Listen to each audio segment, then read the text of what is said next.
Bienvenidos, bienvenidas, bienvenides a un nuevo Desquiciadas de Libro. Desquiciadas de libro un poquito especial, venimos bastante performáticas. Sí, venimos performando. Yo vengo performando Practical Magic Yo, hoy. Me he puesto así muy... Una bruja cualquiera. Una bruja cualquiera. Sí, me falta un poco el sombrero, porque estamos a las puertas de Halloween. Estamos de ahí. Y Sí. vamos a hablar de tus dos temas favoritos del mundo. Que son libros y pasarlo mal. Yo es que no entiendo a los que os gusta el terror, tía. A ver. ¿Dónde está la gracia en pasarlo mal? Es que no, la entiendo. gracia no está en pasarlo O sea, yo si mal. quiero pasarlo mal me enamoro. Por Dios. A ver, la gracia del terror, por lo menos para mí, que soy una gran fanática del terror en todos sus géneros, excepto en uno, ahora os lo contaré. Yo soy una gran fanática del terror, pero la gracia del terror no es pasar miedo, porque no da miedo en el sentido literal. Te mantiene en tensión un momento y tal, pero si eres de los que cuando está leyendo un libro de terror, luego no duerme 3 días, o cuando va a ver una película de terror, luego no duerme en 3 días, entonces esto no es para ti. Ah, no, yo duermo, Porque la gracia del terror es esta tensión momentánea y ya está. Miedo no da. Miedo da una notificación de Hacienda o el alquiler. Eso da miedo. Cartita de la DGT. Eso da miedo. No, Un libro de terror Es no. que no quiero susto. Pero hay libros de terror que no son de susto. Esta es la gracia. Dentro del terror hay un montón de géneros y subgéneros. Hay uno pues basado en ese susto, en este concepto de ¡ah! No me lo esperaba, y luego hay otro pues mucho más profundo, basado en generar esa sensación de desasosiego, de inquietud. Yo, como os habréis imaginado por esta presentación, este capítulo es de María Nieto. Yo vengo aquí a figurar y a ponerme este vestidazo. Y hombre, claro, a lucir modelito. Claro, a lucir modelito, porque yo terror me he leído, ¿cómo se llama esta de Shirley Jackson? Siempre hemos vivido en un castillo, y algo de Stephen King. A ver, yo Stephen King creo bueno, que... y Frankenstein, ¿no? Que es terror. Frankenstein es el origen de la ciencia ficción. Vale, pero entonces no es terror. Es terror. Ah, vale, pues bueno, también. es terror, quiero decir. Esto ya... Ah, y también este de Tom Cruise, no, que luego hizo la peli Tom Cruise Minority de... Report. No, eso de no es de vampiros. terror. Entrevista con el vampiro. Entrevista con el vampiro, Eso maravilla. Eso es terror. Eso es terror. A ver, Mira cuánto terror he leído, soy una experta. terror es un género extremadamente amplio, como digo, me puedo considerar a mí misma una experta en Por eso terror, queremos que hables tú hoy. porque a mí me gusta mucho en todos sus géneros, excepto en el género gente disfrazada de monstruos en una casa del terror, que es un género que no soy capaz de soportar, pero nivel me bloqueo, me paralizo. ¿Pero porque te da miedo o No porque sé lo odias? explicarlo, no, me paralizo. Me paralizo. Correcto. O sea, me convierto en un poste de luz y no me puedo mover. Pero a nivel que, o sea, esto me pasó, esto es una historia real. Una vez íbamos a ir a un espectáculo de estos de terror, el Circo de los Horrores, nos habían regalado las entradas y delante del teatro había una persona disfrazada, súper conseguido, tengo que decir, de demonio, como con unas patas de cabra que iba, bueno, estaba espectacular. Y el teatro era el Teatro Colón en A Coruña, hay que cruzar una avenida para entrar y yo no fui capaz. En la mitad de la avenida dije, tira para adelante que yo me quedo aquí. ¿Y no fuiste? No fui. Y sin embargo, me he leído todo lo que ha escrito Stephen King. Eres una de las personas más extrañas de este planeta. Es lo que hay, es lo que hay. Yo sospecho que me gusta mucho el terror porque ya le gustaba a mi madre. A mi madre le encantaban las películas de terror, pero mi madre no era nada lectora, mi padre sí, pero mi madre no. Pero las películas de terror le chiflaban. Entonces yo me crié viendo El Exorcista Ya. como una cosa que veías con 10 años. ¿Sabes lo que hice yo cuando tenía 8 años?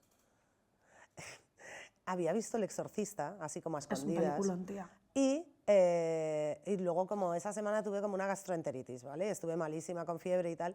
Y entonces vino mi madre a atenderme. ¿Y le dijiste que estabas poseída? No, y giré la cabeza. Te pegaba todo. Giré la cabeza y le dije, ¿has visto lo que ha hecho la perra de tu hija? Y desde ese momento, bueno, pues mi madre casi se muere y mi familia dejó de considerarme normal. Hasta hoy no he recuperado la reputación. No sé cómo no gestionar esto. O sea, No sabes continuar con el episodio. Esto no estaba en el guión. No, es que me acordé ahora cuando has dicho El Exorcista. ¿Esto cómo se gestiona? Es que yo era así. Bueno, tuve esa infancia, déjame. Yo tengo que decir que es un género que me gusta mucho, es un género muy amplio, como decimos. Y un poco machirulo. Claro, lo que no me gusta del terror, o no me gustaba hasta ahora, era que me estaba costando mucho encontrar figuras femeninas y terror enfocado desde una perspectiva femenina, porque sí la hay. Entonces, es verdad... A pesar de que esto se lo ha inventado todo Mary Shelley. Claro, esta es la historia. El terror tiene un montón de géneros y subgéneros. La ciencia ficción, que se puede considerar fantasía, es también un género de terror, sobre todo cuando esa ciencia ficción tiene un enfoque pues, enfocado a los problemas éticos que esa ciencia ficción, o sea, esa ciencia ficcionada puede generar, o incluso pues, el género cyberpunk y cuestiones parecidas, ¿no? Y el género de la ciencia ficción lo inventó Mary Shelley, que tenía 19 años, pero a que mí era... me parece una fantasía la escritura de Frankenstein. Es maravilloso. Frankenstein, que es una historia magnífica. Si no habéis leído Frankenstein, por favor, haceos con una copia, la tenéis en todas las bibliotecas del mundo y en todas las librerías en ediciones muy baratas, además. O sea, podéis compraros un libro por que es pura 7, 8 filosofía, aparte pavos. del libro. Es un libro fantástico que se escribió, esto hay mucha gente que lo sabe, pero otra no. Frankenstein se escribió como un concurso, era sí, un concurso. Estaba Mary Shelley, que tenía 19 años, con su amante Percy Shelley, de quien adoptó el nombre cuando él por fin se divorció de su primera mujer y se casó con Mary, y con Lord Byron y el médico de Lord Byron, Polidori, estaban en una villa Diodati, en Suiza, en lo que se dio en llamar el verano sin verano. Sí. Porque había entrado en erupción un volcán. Bueno, también que es Suiza, ¿sabes? Tampoco. No, bueno, pero es que había entrado en erupción un volcán y había la lluvia de cenizas, de hecho, congeló Europa. O sea, fue una cosa hubo una catástrofe medioambiental muy grave. La cosa es que estaba allí esta gente y no podían salir porque había unas tormentas del copón, llovía que te cagas, una cosa terrible. Entonces estaban encerrados allí en una villa, pues aburridos como monas, estos 4 y la hermanastra de Mary, que de esto hablaremos ya en otro momento. Y entonces decidieron que para pasar el rato, ¿por qué no escribimos una historieta de fantasmas, así a la luz de las velas? La cosa es que allí había 4 personas que escribían, porque la hermanastra de Mary no lo hacía. Mary había heredado esto de su padre y de su madre, y la hermanastra no era hija de su padre. Bueno, esto es una larga historia. De la madre de Mary Shelley hablaremos un día. Maravillosa. Wollstonecraft. Era increíble, pero bueno, la cosa es, estaban estas 4 personas que escribían, vale, la hermanastra de Mary. La hermanastra de Mary pues se fue a hacer punto, o lo que hiciera esta señora, y estos 4 se pusieron a escribir. Allí había 2 grandes escritores reconocidos internacionalmente, que eran Lord Byron y Percy Shelley, y 2 mindundis, que eran Mary Shelley y Polidori. Bueno, pues las 2 obras que todos conocemos que salieron de esta noche son El vampiro de Polidori y Frankenstein de Mary Shelley. Lo que escribieron los otros 2 no sabemos ni lo que fue. Es que no se sabe. No. Pasó desapercibido, pero El vampiro de Polidori se considera la primera novela moderna de vampiros, a pesar de que ya existía Carmille, pero bueno, la primera novela moderna de vampiros fue El vampiro de Polidori, y Mary Shelley inventó un género entero ella, porque pa' jefaza ella, inventó la ciencia ficción, y además lo hizo, la ciencia ficción tiene un origen extremadamente feminista, porque la historia de Frankenstein es la historia en la que un hombre, porque Frankenstein es un señor, no un monstruo. El monstruo de Frankenstein no tiene nombre. Claro. Frankenstein no se hace cargo de la responsabilidad de haber creado una vida. ¿De qué nos sonará? Una perspectiva que probablemente podía escribir una mujer con mucho más conocimiento de causa que un hombre, y con mucha más profundidad emocional e intelectual. Y que hasta cierto punto hasta parecía una pullita Percy, que ya tenía un hijo, bueno, en aquel momento no lo tenía, pero acababa de dejar embarazada a su mujer estando ya con Mary y pasó de su hijo 1,5 kilos. Le mantuvo. Fíjate tú, pero no le volvió a ver la cara. Sí, esa lectura feminista de Frankenstein, bueno, tiene muy poco recorrido, muy poca antigüedad, digo. Sí. Nadie la ha hecho así. Que van saliendo ahora, pero que... Tiene muy poca antigüedad porque Mary Shelley nunca pudo publicar esto con su nombre hasta muy avanzada su vida. Ya era una anciana cuando consiguió publicar Frankenstein con su nombre. Siendo ella hija de, posiblemente, de una de las mayores feministas del siglo XIX. Claro, bueno, si no estoy yo, que si no me bailan los títulos, es la autora de la Vindicación de los Derechos de la Mujer. ¿No? Es Mary Wollstonecraft. Lo es. O sea, que si Mary Shelley no pudo reivindicarse, muy poca gente podría. Es más, es terrorífico. Esto sí que da miedo. Mary Shelley escribe Frankenstein. Su marido, amante, Percy Shelley, le dice, nena, es buenísimo, esto hay que publicarlo, pero si le ponemos tu nombre no se va a vender, cosa que por otro lado era verdad, pero bueno, si le ponemos tu nombre no se va a vender. Lo publicamos como anónimo, pero pone debajo, editado por Percy Shelley. Todo el mundo creía que era Percy Shelley el autor de Frankenstein. Un día hablaremos de Colette. Bueno, en fin. A cuenta de esto. Total, que aquí ha nacido otro tipo de explícanos a las profanas en el género, ¿qué es la nueva ola de terror feminista? Es algo fantástico que ha nacido, yo diría post-pandemia, aunque en realidad ya empezó a surgir antes, finales de los 2010, principios de los 2020, o sea, antes de ayer. Sí, no, me refiero a que la pandemia, a ver, es que la pandemia lo que cortó fue mucha publicación y tal, habrá gente que haya escrito antes, se haya publicado después, claro. Iba a decir viceversa, Pero bueno, no, el primero que traigo, por ejemplo, el primero de Mariana Enríquez que traigo, que es una de las grandes autoras del terror actual con perspectiva feminista, aunque a ella no le guste que se diga eso, porque ella dice que escribe libros sin perspectiva, que deberían ser para todo el mundo, pero no puede evitar ser feminista. Claro. Es feminista y punto, ¿no? Mariana Enríquez publicó Nuestra parte de noche antes, era 2018 cuando se publicó. Lo que pasa es que pasó un poco desapercibido porque es un libro un poco nicho, pero en la pandemia de repente lo petó. Bueno, el terror feminista de esta nueva ola, que tiene, por cierto, su raíz en Sudamérica, sí, que nos está comiendo los pies y me parece fenomenal, porque está saliendo una lista de autoras, además de en géneros que hasta ahora estaban como circunscritos a los hombres, terror, histórica, etcétera, brutales de Sudamérica, pero brutales, y hay algunas ya anteriores, bastante alucinantes. No es difícil entenderlo. Está generando un interés muy bonito, desde mi punto de vista, porque están llegando también a hombres. No tienen un público estrictamente femenino. Yo creo que en parte por el género, porque el género de terror no tira tanto para atrás a los hombres, aunque lo firme una mujer. Entonces, ¿qué tiene este terror de diferente? ¿Por qué decimos que es feminista? Porque está explicado desde la perspectiva de la cotidianeidad de una mujer. Entonces, hay mucho terror físico dentro de estos libros. Se enfoca el miedo desde una perspectiva física que solo las mujeres podemos entender. No es que un hombre no pueda entender el dolor físico, evidentemente que sí, pero es que nosotras convivimos con él desde los 10 años hasta el día de nuestra muerte, con el dolor físico literal y con el cambio físico que conlleva ostracismo social, que conlleva el miedo a la vergüenza cuando tu cuerpo cambia, etcétera, etcétera. Eso tiene una perspectiva femenina, que necesariamente es feminista, porque es una experiencia circunscrita al hecho de ser mujer. Y me encanta que estas mujeres hayan conseguido generar este tipo de terror, porque por un lado es una perspectiva que no existía, y me dirás tú cuánta gente tiene más experiencia terrorífica real en la vida que una mujer. O sea, desde el punto de vista físico, hombre, un soldado en el frente, pues probablemente sí, también hay mujeres en el frente. Sí, hombre, evidentemente. Pero también hay mujeres en el frente, ¿eh? Pero en la vida cotidiana... En la vida cotidiana yo tengo un de montón de señora amigas que trabaja en el Gadis, que no han pasado miedo nunca. Claro. O sea, miedo físico, me refiero, ¿eh? No digo miedo a que se muera un familiar. Claro, miedo, pero nosotras sí miedo a voy vivimos. por la calle y voy cagao. Yo tengo amigos que no les ha pasado nunca, les ha podido pasar pues un día que vuelven de fiesta y de repente se cruzan con un grupo con mala pinta, bueno, pues te puede pasar. No un martes que vuelves un poco oscuro por una calle, y a nosotras sí. Y luego ese miedo físico al que tu cuerpo no responda o que tu cuerpo tenga una vida propia fuera de ti, que lo tiene. La maternidad enfocada desde la perspectiva del terror, que me parece una fantasía. Entonces, a mí me gusta mucho esta nueva ola de terror feminista. Insisto que ya existía antes, y yo creo que el primer libro de este tipo, que no me lo he traído, no sé por qué, lo leí yo creo que en 2017-18, era una autora mexicana fantástica que escribe una historia de terror con tintes vampíricos, súper bien concebida desde esa perspectiva de mujer que decide empoderar su cuerpo convirtiéndose en vampiresa.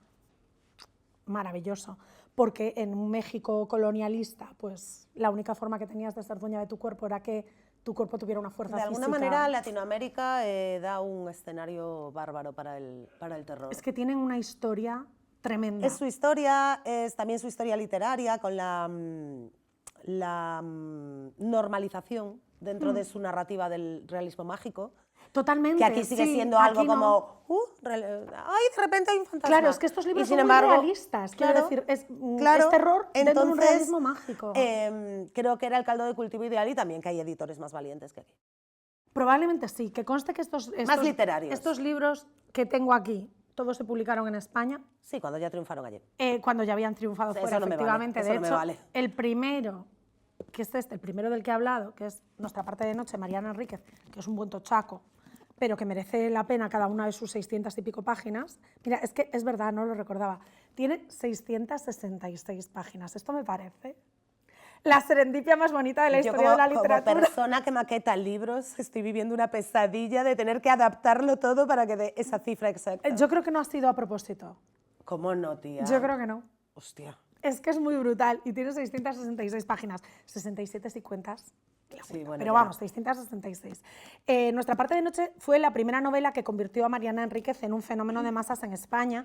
Es una historia de vampiros, pero no exactamente vampiros. Es una historia de demonios, pero no exactamente de demonios. Es una historia política, pero no exactamente política. Y es una historia protagonizada por hombres, feminista,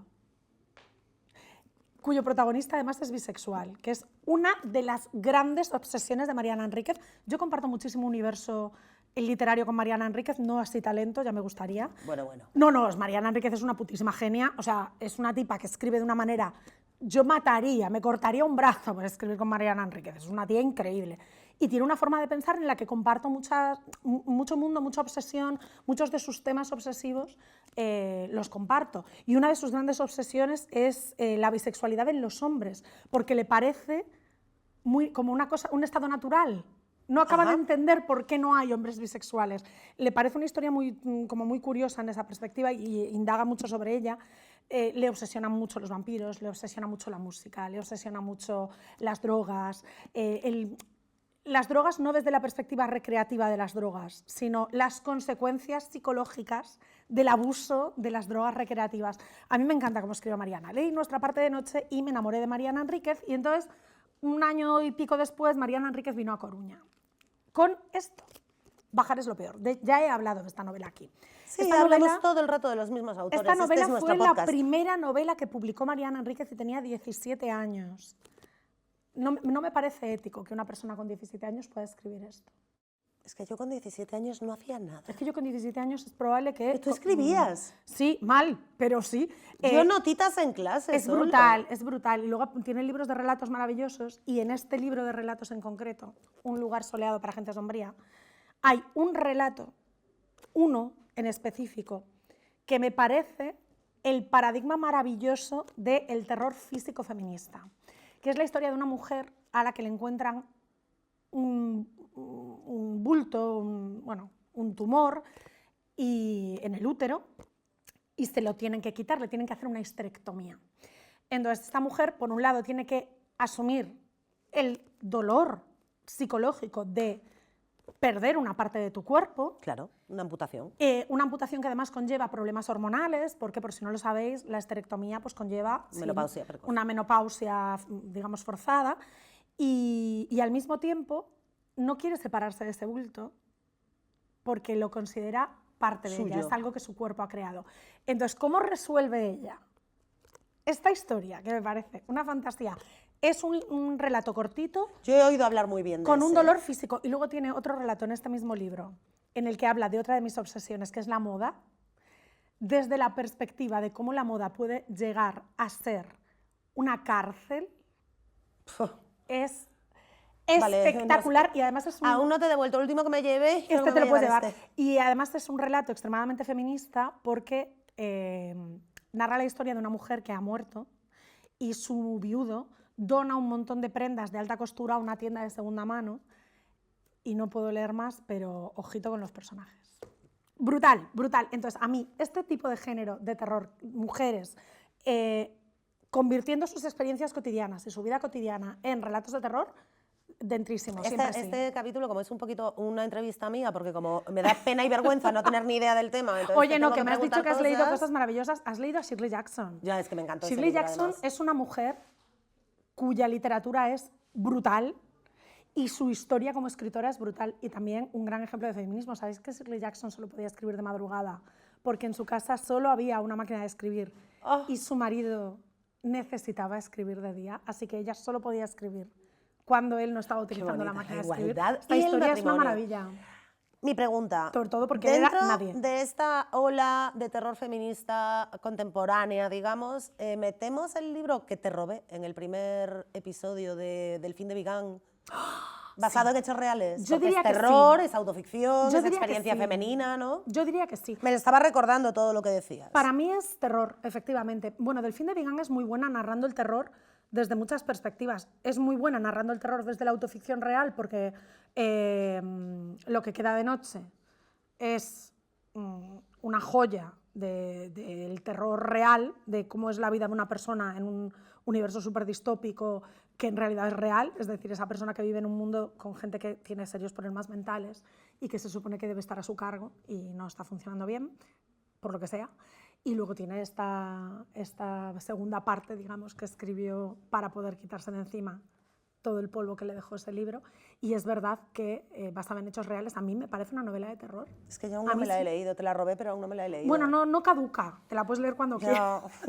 Y yo lo único que puedo aportar, hablando de, que no sé si es exactamente terror, porque voy a hablar de un libro que no he leído, es una píldora cultural, vía desquiciadas del libro, primera de esta temporada, creo, ¿no? Sí, creo que sí. Que es que yo el año pasado, me vino todo esto a la cabeza hablando de brujas, yo el año pasado me fui a Zagreb en el puente de diciembre y allí me encontré una estatua de una señora y yo soy fan porque es algo que quizá no lo pensamos mucho, pero no lo pensamos mucho porque vivimos en Coruña, en Galicia y en Coruña en concreto.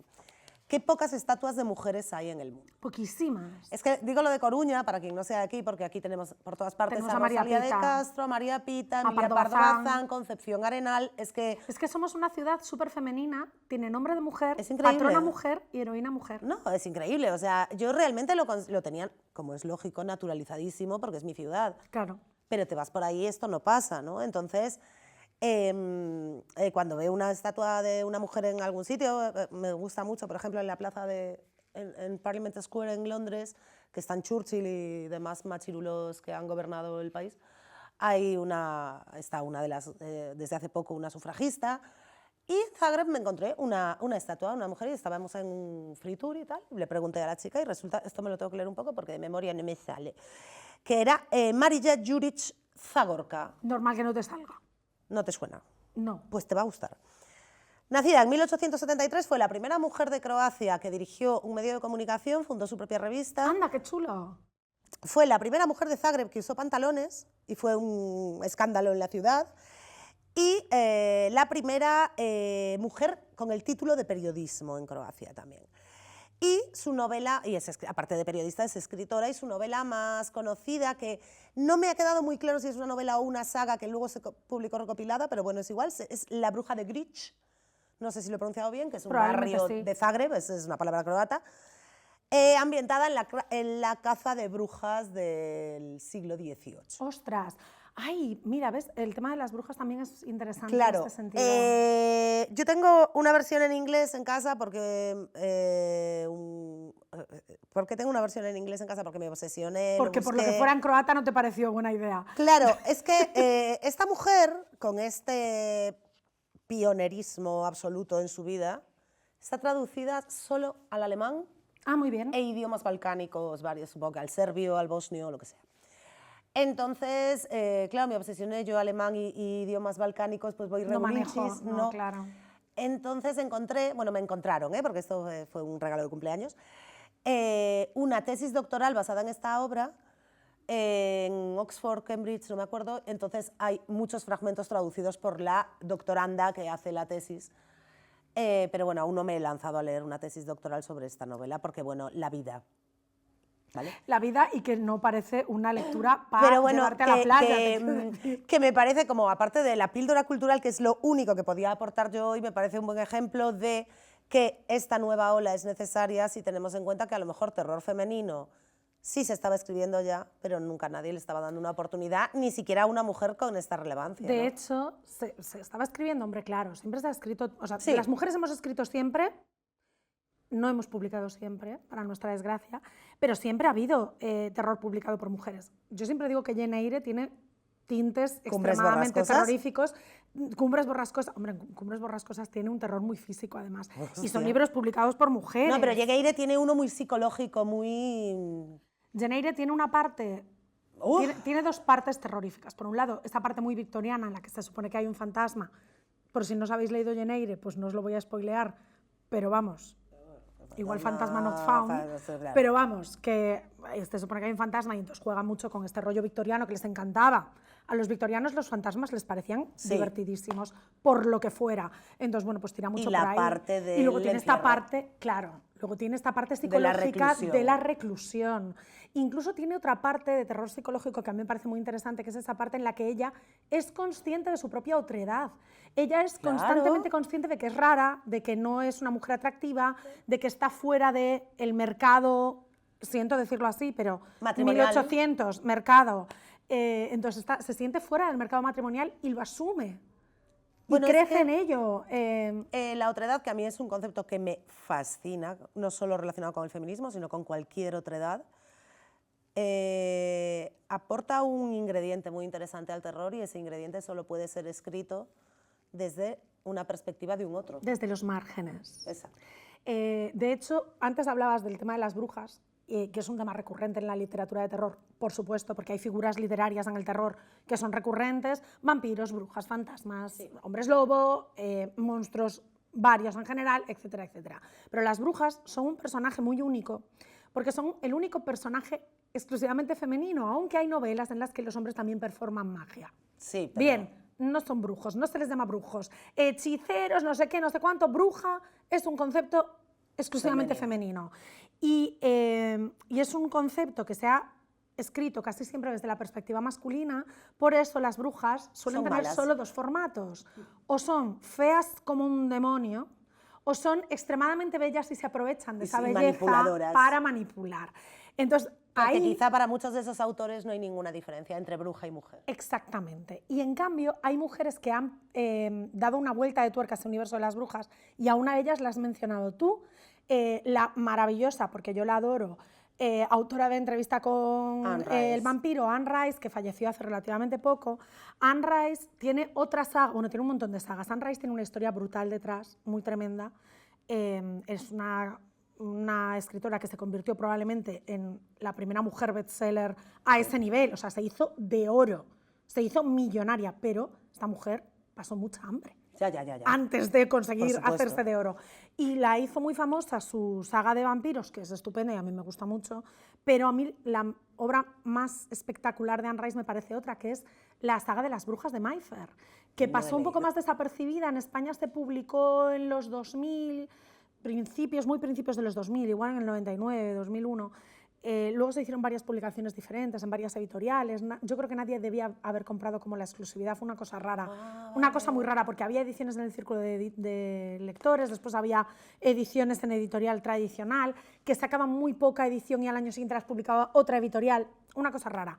Y es una saga fantástica porque es una saga de brujas con una perspectiva muy feminista, sin ser ella nada de esto, porque ella tampoco era una mujer especialmente avanzada mentalmente o psicológicamente en este terreno. Pero sí que es verdad que es una perspectiva muy feminista, porque las brujas de Anne Rice no son señoras manipuladoras, aunque también, no son feas, aunque algunas también, sobre todo lo que son personas, con sus luces y sus sombras. Las hay buenas, las hay malas, se equivocan, vuelven a empezar, la cagan, tienen ambición, tienen... O sea, son personas. Son muy humanas, a pesar de que no son Ya. humanas. Y es una saga que a mí me gustó mucho, me gustó muchísimo más que la de los vampiros, muchísimo más. La leí pues en los 2000, cuando se publicó, me enganchó a un nivel brutal. En uno de estos alardes de estupidez por mi parte, dejé esos libros en una casa en Madrid en la que vivía, y en un momento de traslado pues se perdieron. En una librería de segunda mano encontré el primero hace un montón de años en Castellón y me lo compré.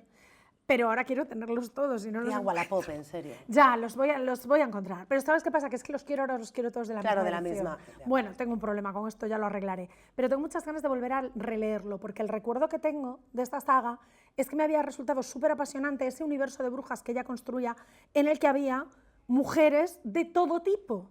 Ya. No eran una saga de brujas uniforme, homogénea, todas con la misma perspectiva, todas seguimos, que es un poco este concepto que decía yo antes, vengo performando Practical Magic. Bueno, pues en Prácticamente Magia, como en casi todas las Un historias de poco brujas, es un poco Phoebe, Prue cozy. y Piper, ¿no? Exacto, es un poco cozy y todas son brujas con buena intención. No, bueno, eso me y gusta con- mucho del terror que has traído hoy. Claro, Que es un terror desagradable, sangriento, Me encanta. visceral. De hecho, he traído a Agustina Bazterrica, a quien le cambié el nombre una vez aquí, Sí. ya no lo vuelvo a hacer, Agustina, que es una de mis escritoras de terror favoritas, que tiene tiene más de dos, pero yo tengo dos novelones de ella, que son estos dos, Cadáver exquisito y Las indignas, que son dos novelas súper feministas dentro del terror. Cadáver exquisito es la historia de un mundo distópico en el que la carne de los animales ha dejado de ser comestible y entonces el ser humano, que es deleznable, ha establecido que para no dejar de comer carne lo ideal es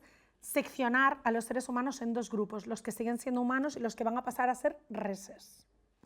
Y entonces nos comemos carne humana que se cría como se crían las vacas o los cerdos, se sacrifica como se sacrifican las vacas y los cerdos. Entonces la novela habla de un matarife, el director de uno de esos mataderos, que tiene sus problemas éticos con esto, ¿no? Pero bueno, como hay que trabajar, pues trabaja en esto, y al que le regalan una res femenina. Leos este libro. Y Las indignas es todavía peor. En un mundo absolutamente distópico y posapocalíptico en el que el aire ha dejado de ser respirable, un grupo de mujeres se ha hecho fuerte en un convento y han establecido una nueva, bueno, lo que era un convento, un monasterio, y han establecido una nueva vida, un nuevo orden mundial extremadamente cruel, con base en las antiguas religiones, incluso en el cristianismo, pero con una vuelta de tuerca terrible. Esto es una secta, esto es un feminismo malentendido, quiero decir, esto es un embrismo. Está explicado de una manera brutal, es un libro súper feminista, porque además las mujeres son parte protagonista indiscutible, y creo que es un libro duro de leer. A mí me resultó duro de leer. Y me he dejado en el tintero el que para mí es el mejor, pero es que no lo tengo porque lo he prestado, que es El cielo de la selva, de Elaine Vilar-Madruga. ¿Qué es? El cielo de la selva es una novela que pasó completamente desapercibida cuando se publicó, la publicó la editorial, es una editorial muy pequeña, independiente, y de repente, en los últimos 6 meses, esta novela ha eclosionado. ¿Por qué? Porque es una jodida maravilla. Es una historia escrita por una mujer cubana, ambientada en la selva, que cuenta la historia de una saga familiar matriarcado, absolutamente violento, en el que las mujeres paren hijos para dárselos de comer a la selva. ¡Ostras! Es brutal cómo ese matriarcado selecciona qué hijos sirven para continuar con la saga y qué hijos van a alimentar la selva. Es brutal cómo se enfoca el cuerpo femenino desde esa saga. Es una novela visceral en el peor y el mejor de los sentidos. Es una novela que huele. Es una novela que huele.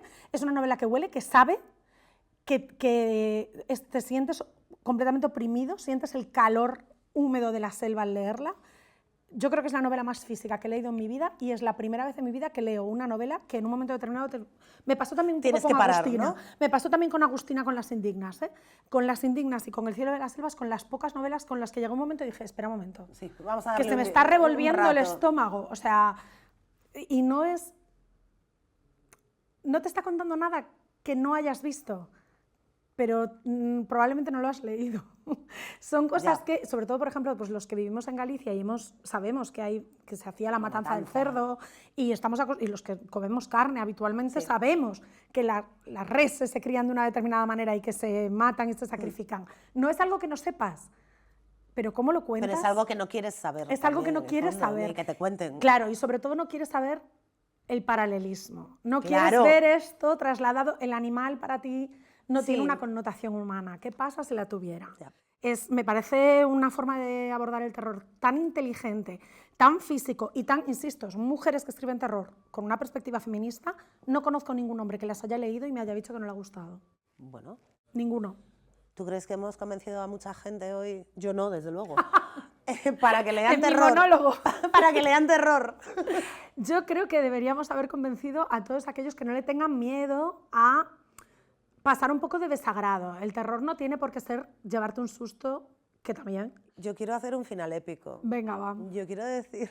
Qué loca está, es que me da un miedo. Sí, que aprovechando... Bueno, que paséis un feliz Halloween, todo eso. Me encanta que deseemos a la gente ser feliz en el día de pasar miedo. Yo en Halloween soy súper feliz porque me quedo en mi casa con una manta viendo Netflix, porque odio Halloween. Ay, pero si a alguien no le ha gustado la perspectiva feminista del terror y le hemos parecido unas feminazis, que es un poquito lo que somos, que no olviden que somos las nietas de las brujas a las que no pudisteis quemar. Es una gran verdad. Es una gran verdad. Pues era mi final épico, era mi final épico. Es un final muy épico, efectivamente. Oye, pues imagínate que es cierto, ¿y si tenemos poderes? No, yo no tengo. Habría muchísima gente ya muerta. Yo voy a practicar, por si acaso. Pues eso. Hasta aquí nuestro especial de Halloween, de Desquiciadas del Libro segunda temporada. Esperamos que os hayan entrado muchas ganas de leer alguno de los libros de terror de los que hemos hablado y sobre todo de leer mujeres. Que parece que solo escriben... Que para eso está este podcast. Claro, que parece que solo escribimos historias de amor y de lujo. Y de cuquismo. Y no. A veces también le metemos vísceras. Y os esperamos en el próximo Desquiciadas del Libro. Acordaos de dejadnos vuestras recomendaciones en los comentarios, que siempre queremos saber más. Muchas gracias.